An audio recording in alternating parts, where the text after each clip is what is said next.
Good morning, Delmar in for Elias. He's back on Monday. Economics now, but it is important and it will affect us because Quebec's credit rating has slipped from AA minus to A plus due to ongoing budget deficits, rising spending, obviously, slower economic growth, and more. Joining us now in studio is Moshe Lander, senior lecturer at economics at Concordia University, my alma mater. Welcome, Moshe. Hello. I like how you said, but it's important. Like, excuse us, we're going to talk economics for a few minutes. I wanted to break away from federal politics for a little bit because to me this was hands down the most gigantic news story in Quebec of the week. What does this mean first for the government? How do they have to react to it? And then how and where will this trickle down to me and Monsieur et Madame Tout le Monde? So it's embarrassing. That's the first thing that the government should be doing. When you're downrating the government's debt, what you're saying is that your belief that they're going to be able to pay it back in a safe, easy way is now questionable. So what happens then is that if the government wants to borrow money going forward, they're going to have to borrow at a higher interest rate than they otherwise would because it's going to be priced in that there's now this extra risk factor in. Now, when they go from an A or AA minus to an A plus, I think the average person just hears, well, it's still an A. Isn't that a good thing, right? Like in school? It's not. Government debt should be the highest of highest quality because the provincial government, the federal government, always has the capacity to go to its taxpayers and snap its fingers and say, give me more money.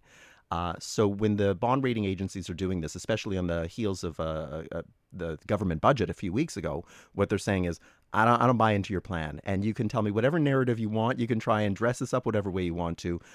We're cold, calculating, emotionless, and we don't see this as being something viable. So what it means then is going forward, the government's going to have to figure out how to borrow at a higher rate, which means either raise taxes, cut government programs, or run the risk that something bad is going to happen where they can't pay back their debt, although that's probably the nuclear option.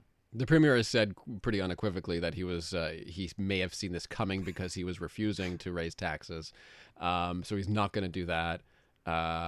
What's in his toolkit right now, and how long could it take for us to get that credit rating bumped back up? Well, to get it back up, that's easy. You just have to have a viable plan that the markets believe is credible, and it's not there. It wasn't there in the budget with by 2029, 2030, the budget will balance. That's not happening. Quebec has what we would call a structural deficit, that even if the economy were humming at full speed, the government still wouldn't be able to balance its budget based on its current tax laws. I find it comical that the premier said, well, I could have raised taxes, like that's the only solution in Quebec is that we just keep increasing taxes. How much more can you squeeze out of people or corporations before they finally burst? The real solution is that the government is massively overspending. And this isn't Mr.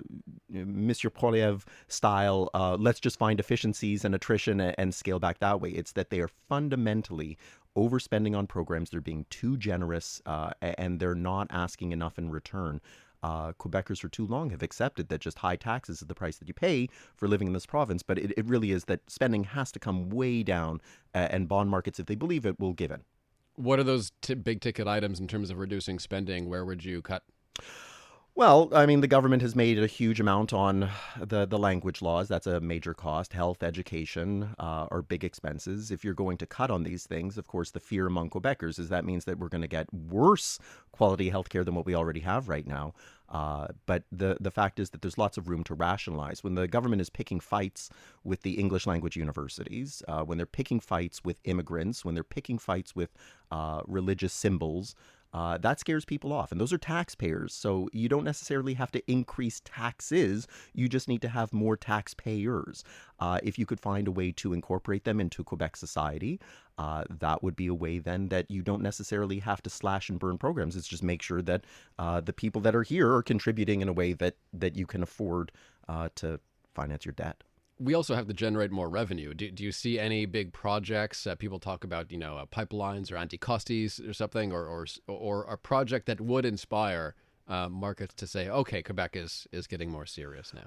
Well, it's having an infrastructure in place, right? So I always view it as the role of the government is to be like the referee in a hockey game, right? You don't want the referee to actually get involved in playing the game. It's that they set the rules and then let the players do their thing. And if you find that the playing field is tilted one way or another, then what you can do as, I guess, an officiating crew is maybe change the rules so that it's a little more balanced.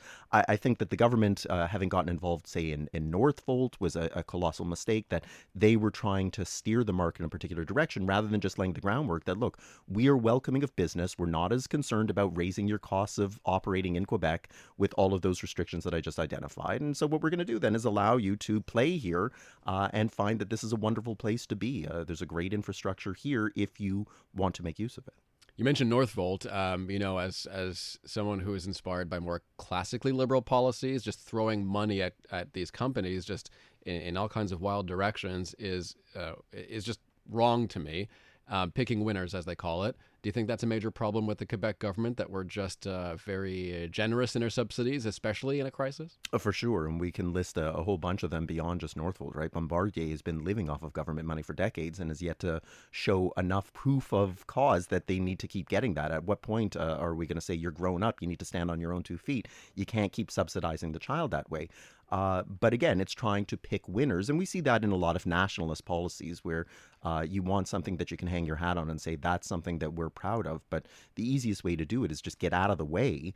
And if they can't do it on their own, then either figure out why can't they do it on their own and what can we do to help that playing field like I described, or just say, I'm sorry, maybe somebody else can do it better. The latest is baby carrots. If you saw that this week, we're doubling. We're just throwing a chunk of money behind Quebec-made baby carrots.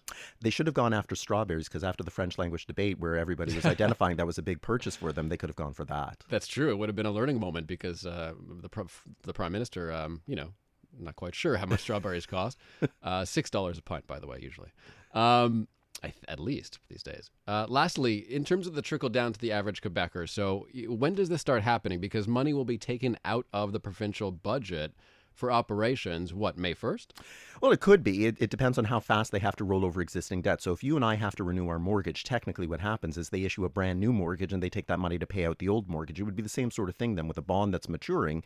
Then they have to pay back the face value of that bond to the holder, and now they have to reissue new debt to pay for it. So if that new debt starts costing more money, then it could happen instantaneously. It's at what point do they run away from using the tariffs as an excuse for why they're in the position they're in and say, we need to make some tough decisions, and that's what we need to go to the electorate for and ask them, what is it that you want cut, or do you want more taxes, or are you content with some sort of situation where we might be reliant on others to have to cover this debt that we don't have the ability to finance ourselves? But it seems impossible, frankly, this year that there won't be government cutbacks, right? I mean, it's the only option they have. I'd like to think so, but again, if they want to run up the debt even higher and use the tariffs as an excuse to continue to stick to their programs, then it's just delaying the problem. And we're going to see in the next budget, they're going to say, oh, I'm sorry, we're now going to balance it in 2030, 2031, not 2930. And so they can keep pushing this away and leave it either for the next government to have to clean up, or say, well, give us a mandate for a new 5-year term in the legislature, and then we can figure out how to clean it up then. Lastly, optional political question. I do follow the opposition parties, and right now, their ideas, what they've been saying for many months, are just more big ticket items. I don't think they have a clue, especially the PQ or Quebec Solidaire, about how to fix this. They would only make the situation worse, I think. Have you seized on any idea, even from the Liberals and their interim leader, that would help this? Because all I hear from them is, we want to spend more. Right. And I think that's just the nature of Quebec, is that's what we've asked for successive governments for years and years and years, which is just increase taxes, spend more, then increase taxes to cover up the extra spending, and then it just becomes entrenched. So I haven't really seen anybody yet that has the golden ticket for how you're going to stop the cycle and put it into reverse. But I think the first step is just the program spending has to at least level off. And you can't do a 180 without at least starting a turn of a few degrees at a time. Moshe Lander, Senior Lecturer in Economics at Concordia. Thanks so much for dropping by. Anytime.